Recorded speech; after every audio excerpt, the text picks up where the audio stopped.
You may have heard Donald Trump wants to add a $100,000 fee for companies who hire foreign workers on an H-1B visa. And I'm going to tell you 2 reasons why this is going to blow up in his face faster than his love affair with Elon Musk. First, if you don't know what an H-1B visa is, it's basically a permission slip for a company to hire a foreign tech worker to come here and live and work legally. These are extremely valuable because they're limited each year to $85,000 in total. By adding this $100,000 fee, Trump is trying to increase the cost of that foreign worker so that it becomes more affordable to hire an American worker. If you don't understand how anything works, that sounds like a pretty good deal, because now hiring a foreign worker is going to cost $100,000 plus their salary, whereas you could hire an American to do it just for the salary. Unfortunately, Trump didn't add a $100,000 fine for companies who hire foreign tech workers overseas. So in reality, what Trump did was made it $100,000 more valuable to outsource highly paid tech jobs. Now, the second reason is just straight up supply and demand. There are only 340 million Americans. Meanwhile, China and India combine for 2.8 billion people. Right now, the United States puts out about 100,000 computer science graduates each year, and the best estimates suggest that India is putting out 5 to 8 times that many, and China is putting out 10 times that many. If you have a senior software developer job in the United States and you only hire American citizens, that job opening could sit for weeks or months before you have someone who can pass the test to take the job. That's not because American developers can't do the job. It's because every American developer who can do that job is already happily employed. Software engineers in the United States have been in such short supply that for a while their companies were actually talent hoarding. In some cases, hiring thousands of engineers without actual job descriptions just so other competitors couldn't hire them first. The fact is, the United States simply does not have the human bodies to keep up with innovation. For that to be true, American tech workers would have to be 10 times more productive than foreign counterparts just to keep up with population. While the United States used to be the tech hub of the world, that simply is no longer the case. And understanding why is nothing more than basic math. But unfortunately, when your president's brain has been cooked in fried chicken for 79 years, basic math is too much to ask. Today, we are going to talk about Rapture that's supposed to be tomorrow or no. And also talk about Jimmy Kimmel getting his show back. I guess it is Hakuna Matata. Sorry, that was a corny Disney reference, whatever. What's up, y'all? My name is Ashley Munson, and this is Today with Munson Shorts, where politics make sense. Today, we're going to talk about H-1B visas. Girl, what's that? Okay, so H-1B visas are the visas that bring highly skilled workers into the United States. So think scientists, tech wizards, and engineers. And without them, half of our apps would probably crash, or the other half would stay in buffering mode. I mean, Apple releases a phone every year and then the current phones stop working. Can somebody help with that or no? Too far? Ashley, why are we talking about these visas? Okay, well, y'all's president, they cancel people now, Ash. Be careful. Their president, Ashley, please. President Trump just dropped a proclamation that says companies must cough up $100K up front for certain foreign workers on H-1B visas. And why did he do this? The White House says it's about protecting American jobs, stopping wage suppression, and fixing labor distortions. Translation for, they think companies are hiring too much from abroad rather than Americans. Okay, let's talk about why this should matter to you. Well, this isn't just about immigration policy, it's about innovation. So the United States gets a lot of brain power from abroad. We're talking about people who design iPhones, program Teslas, or make your TikTok algorithm dangerously addictive. You want to talk about how Israeli may be in control of TikTok now or no? Nope, not doing that today. Back to my main point. If we make it too expensive, companies might move jobs overseas. Or worse, your favorite apps might stop updating and imagine life without emojis. And for regular folks, fewer skilled workers could mean slower tech, fewer startups, and even higher prices for gadgets we cannot live without. Because whoever came up with this is a genius. But that's not the tech we're talking about. So what's next? I think it's fair to say that some tech companies are freaking out. We probably have some immigration lawyers on speed dial. And current H-1B visa holders are trying to figure out what the hell is happening. So whether you're a coder, consumer, or someone who doesn't want their Wi-Fi to feel like dial-up again. Does this generation even know what dial-up is? I doubt they know what a CD is. Regardless of who you are, this all matters. Because when immigration changes, innovation changes. 100K is a price tag that could change everything. Quick question for the class. What visa is Elon Musk on? I can't talk about nothing. Since I'm a headhunter, a lot of people have been asking me lately, what does the H-1B price rising to 100K per hire really mean for America, American economy, American workers? So I'll give you three main takeaways that I see from my perspective as a headhunter on this 100K H-1B fee. Number one is the firms using H-1Bs today are not going to stop using H-1Bs tomorrow, even with this 100K fee assessed. So largely, I wouldn't be too worried. And let me tell you why. The reason is because our STEM education in America is so poor overall. It's so terrible overall that I'd say 80% of Americans barely can do simple math in their brains. Like simple math, like what's 12 times 6? They wouldn't be able to say 72. Like a majority of Americans still to this day, because our education system is so stratified and socioeconomically segregated, we have no way of catching up to STEM quality standards in, let's say, India or China as an example. So I think that it's not a big deal. Like this 100K is just a fee that is assessed to these companies, which number two, the companies can afford. So think about the companies that are hiring H-1Bs to begin with. We're talking hedge funds. We're talking pharmaceutical companies. All right. I used to recruit for the pharmaceutical sector. H-1B is just a cost. It's just a line item. Nobody gives a crap because it's just a line item. Biostatisticians are overwhelmingly Indian and Chinese because to my exact point, the education system is just way superior in those countries. So it's just way easier to hire a faster, more educated Indian or Chinese person. So that's why they do that. So that's why the H-1Bs have done that in the past, and they will continue to do that. The 100K fee, these firms can't afford the fee. A pharmaceutical company that is going to release hundreds of thousands of millions of billions of drugs, they're not going to give a crap about the 100K H-1B fee, right? So third point is it's really not going to change anything except get the government more money. So this is the government's way of getting a 100K fee. They're giving themselves a raise, essentially. That's what it is. It's all they're doing is assessing this fee that companies surely will pay. Ultimately, it's not going to change anything. It's not going to change American people being better at STEM. It's not going to change the school systems to be any better. It's not going to stop the firms from hiring foreign talent. So I just don't think people should freak out about it because the American firms already paying for H-1B hires can afford it.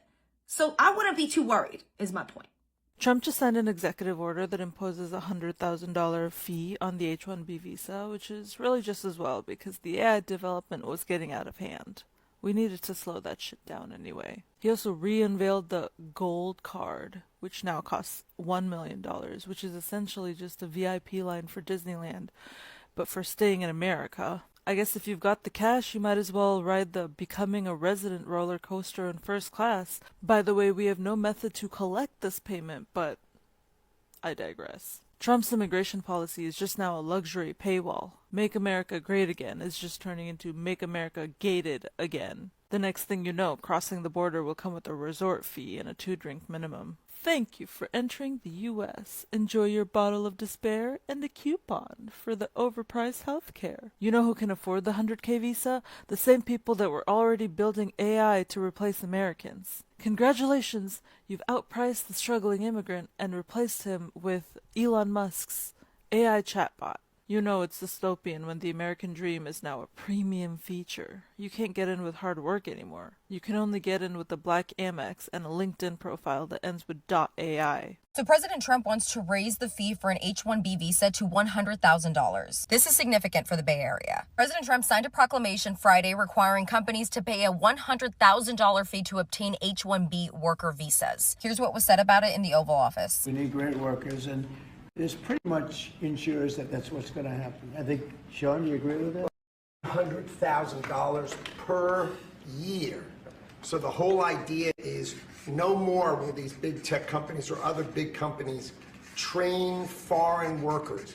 They have to pay the government $100,000, then they have to pay the employee. So it's just not economic. If you're going to train somebody, you're going to train one of the recent graduates from one of the great universities across our land. train Americans, stop bringing in people to take our jobs. Major tech companies have relied on approvals from the program to hire employees from abroad. Amazon was among the top beneficiaries of the program, as well as companies like Microsoft and Meta. As we know, the Bay Area is home to many tech companies. A senior fellow at the American Immigration Council called the move almost certainly illegal and likely to be struck down in court. Hello, brothers and sisters. Today I want to talk about something that hits home for many of us. Something that impacts our communities in ways we may not even fully realize. The decision made by the Trump administration to raise the fees for the H-1B visa, pushing it to an outrageous $100,000. Now, before we dive in, I want you to think about something. What does this policy mean?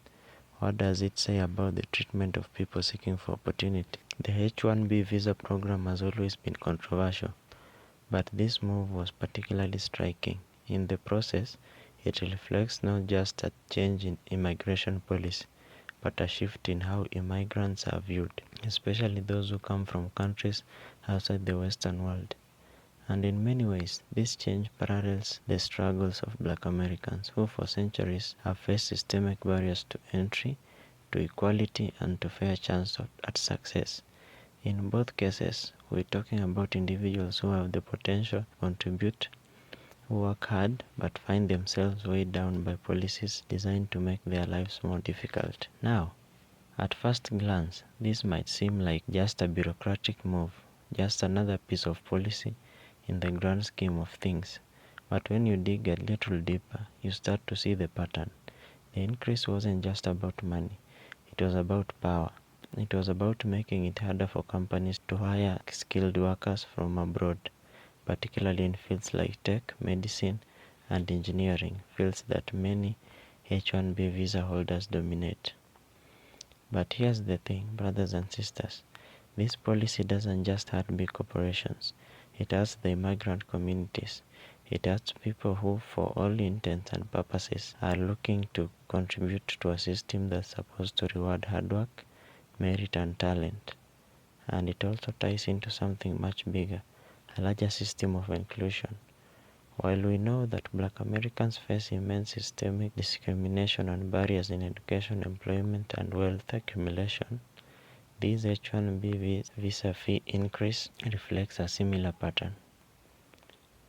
Much like the historic and ongoing disenfranchisement of Black people in the US, the H-1B visa fee increase essentially puts a financial barrier between immigrant workers and the American dream. It's like the system says you're not welcome unless you can prove you're wealthy enough to pay the toll. That's something that many of us can relate to, especially in communities where opportunity feels like it's always just out of reach. This policy fits into a larger narrative of exclusion. For centuries, Black Americans have faced both overt and covert discrimination. From slavery to Jim Crow to mass incarceration to the present-day economic divide, our communities have constantly had to fight to be seen as equal, to prove that our labor, our skills, our intellect is just as valuable as anyone else's. Now, think about the immigration workers applying for these H-1B visas. Many of them come from countries where opportunities for success are limited, where economic instability reigns. The H-1B visa gives them a chance to build something, to work, to bring their knowledge to the US and contribute to its economy. But by raising the fees, they're not just blocking these workers from entering.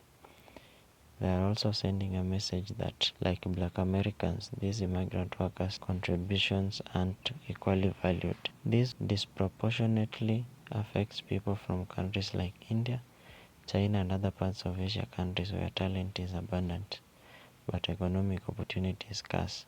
So what's the message here? It's the same message Black Americans have received for generations. You're welcome to work, but only if you can pay the price, and that price is often steep, whether it's in the form of financial barriers or the emotional toll of constantly fighting to prove that one's worth is in a system that's stacked against you. Let's talk about the impact on businesses. Many of you know, especially those in tech and healthcare sectors, that the H-1B visa is often essential to finding the talent needed to fill critical roles in Silicon Valley, in hospitals, and in countless other industries. Immigrant workers hold the keys to progress and innovation. And yet, with this fee hike, we are creating a barrier to entry, making it harder for businesses to hire the talent they need to stay competitive. But it's not just big businesses that are hurt, it's small startups too. The rise in fees could stifle entrepreneurship, especially in industries that rely on global talent to thrive. And again, this mirrors the experience of Black entrepreneurs, people who have been shut out of wealth building opportunities due to systemic racism. When you make it harder to access the talent needed to grow, you stunt economic progress for everyone. Brothers and sisters, the H-1B visa fee increase wasn't just a policy.